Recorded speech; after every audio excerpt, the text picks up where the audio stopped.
السلام عليكم ورحمة الله وبركاته. أنا بوسي من قناة أكلات مطبخ بوسي.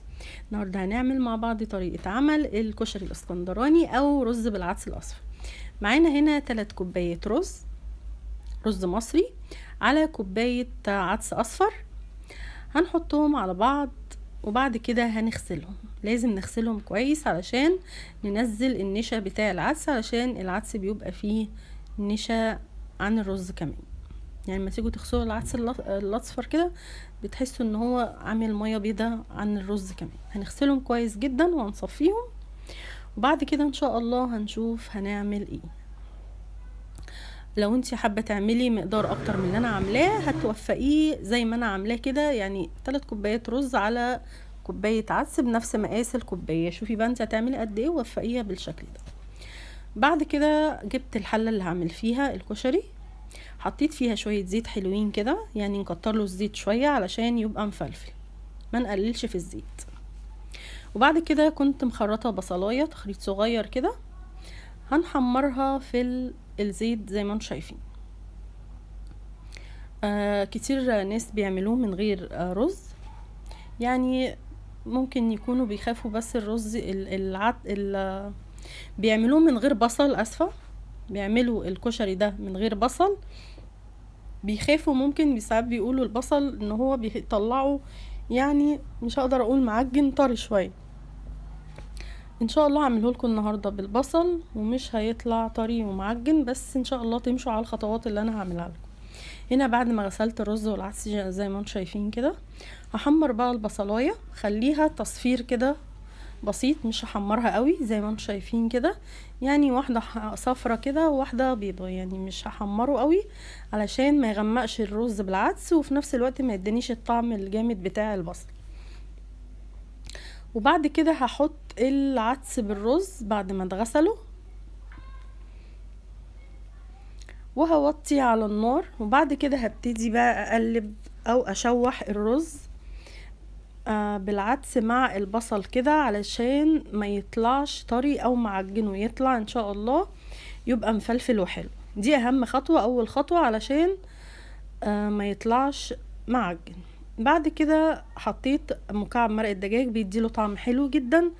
للي ما حطوش قبل كده جربوا حطوا مكعب مرق الدجاج، هيعجبكم قوي قوي في الطعم.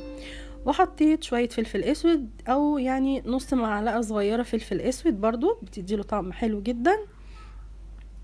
بس كده، مش هحط اكتر من كده على الكشري نفسه. وطبعا هنحط الملح، ونخلي بالنا علشان مرق الدجاج فيها ملح، ما نكترش الملح قوي.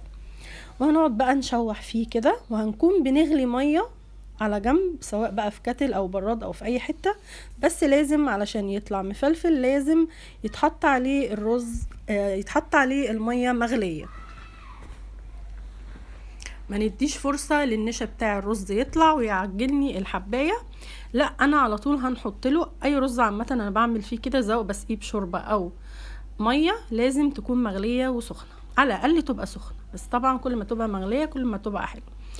وزي ما انتم شايفين قعدت فتره اشوح الرز بالعدس مع البصل كده علشان يطلع يعني يبقى كده تسمعوا الخروشه كده في الحل. بعد كده نزلت بالميه، وتاني خطوه علشان يطلع مفلفل مش هنحط ميه كتير، علشان الرز بالبصل، اي رز عليه بصل، اي نوع رز بيبقى عليه بصل الاول بنقلله الميه علشان لو حابينه مفلفل. في ناس بيحبوا الرز طري، عادي زي ما تحبوا، مش هتقللوا الميه. يعني لو كانت كوبايه الرز عليها كوبايه ونص ميه، هنحط كوبايه وربع ميه.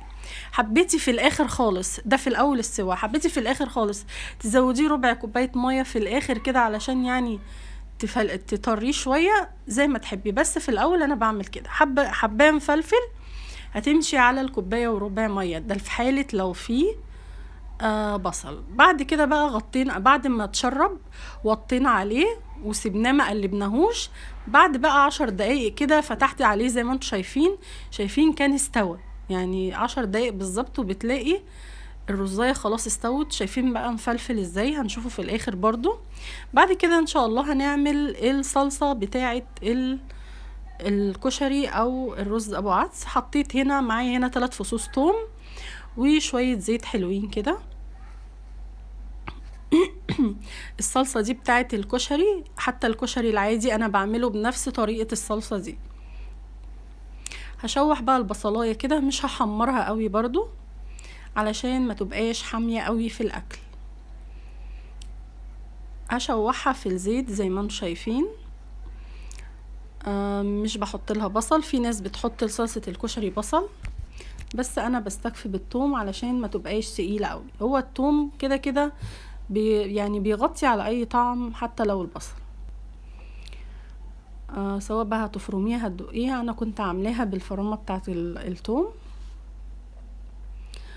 ولحد كده حلو قوي. وهكون انا خلطة طماطميتين او 3 على حسب بقى الكمية اللي انتي عاملاها بتاعت الرز. حابة الصلصة كتيرة حبها قليلة زي ما تحبي، بس دي الكمية اللي كنت عايزاها في الوقت ده. نزلت بقى بالطماطم. بعد كده بقى التوابل علشان تطلع معاكي صلصة كشري حلوة. هتحطي التوابل دي، هتحطي كمون وشطة كمون وشطة وبابريكا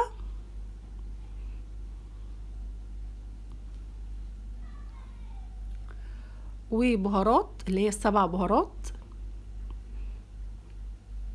وفلفل اسود وجنزبيل. انا طبعا بشوف البهارات وبقول لكم عليها. وبعد كده زودت، بس ما صورتش وانا بزود، حبة كاري صغيرين وكزبرة ناشفة. لو عملتي وحبة سكر زي ما انتوا شايفين كده، دول كانوا شوية سكر وهنقلب. لو حطيتي التوابل اللي انا حطاها دي على الصلصة، هتلاقي الصلصة نفس صلصة الكشري اللي بتجيبيها من احسن محلات الكشري. وجربيها في اي بقى كشري، سواء عدس اصفر او كشري العادي.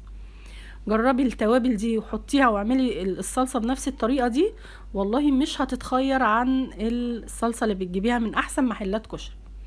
وبعد كده هنسبكها، وبعد ما هتتسبك هنحط عليها شوية مية نخففهم بيها زي ما انت شايفين كده، وهنملحها. ودوقي احلى صلصة كشري كلتيها في حياتك. كمون، فلفل اسود، كزبرة ناشفة، كاري، بهارات، قلنا كمون، بابريكا، جنزبيل، واللي هي البهارات ال7 بهارات. وطبعا هنملحها في الاخر، وحبة سكر عشان السكر هو اللي بيعمل لها الطعم الحلو بتاعها ده. من كل يعني على قد بقى حسب كمية الطماطم اللي انت عاملاها. انا هنا كنت حاطة علشان عاملة بس طماطميتين بس، كنت حاطة يعني اقل من ربع معلقة لكل تابل، حاطة ربع معلقة صغيرة. هنا بقى بعد ما الكشري اتعمل، شايفين بقى هنا مفلفل ازاي؟ بجد اعملوه بالطريقه دي، كان طعمه تحفه جدا. هنا كان بارد كمان، يعني مش انا بحب يعني اقدمه هو سخن، بس يعني اضطريت ان انا استنى شويه علشان اقدمه لوقت الاكل. يعني بجد الكاميرا ظالمه لونه، كمان كان طعمه حلو جدا ولونه حلو. والبصل ومرقه الدجاج حطوها، بجد هتفرق في الطعم جدا. وطبعا غرفت الصلصة، وكنت عاملة سلطة كمان. انا بحبه السلطة عن الصلصة، يعني انا ما كترتش الصلصة عشان احنا اصلا بناكله بسلطة، بس طبعا علشان تبقى الوجبة كاملة قدامكم عملت لكم الصلصة. وبرضو يعني كلناها بيها وكان طعمها حلو.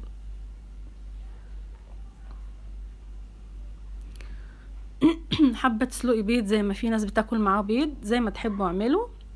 طبعا هنحط عليه الصلصة زي ما انتم شايفين الصلصة بجد بجد شكلها نفس صلصة محلات الكشري.